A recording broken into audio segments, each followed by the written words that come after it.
Sokongan yang paling penting yang saya dapat adalah melalui rakan survivor yang tahu proses rawatan penyakit kanser payudara.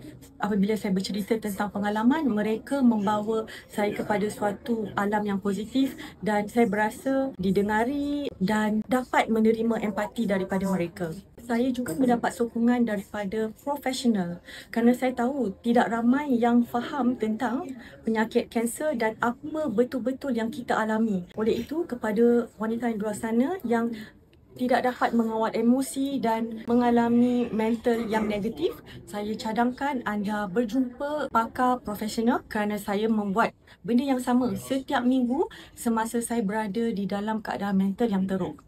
Saya telah didiagnos sebagai pesakit post-traumatic stress disorder di mana kadang-kadang saya dapat mimpi ngeri tanpa sebab dan saya berasa sensitif terhadap penderitaan. Jadi saya mempunyai suatu coping mechanism yang diajar oleh pakar kesihatan mental seperti latihan pernafasan, seperti rawatan, seperti cognitive behavioral therapy. So daripada situ trauma saya semakin pulih dan saya dapat kembali kepada kesihatan mental yang normal di mana saya boleh mengejar cita-cita iaitu menjadi atlet yang berjaya.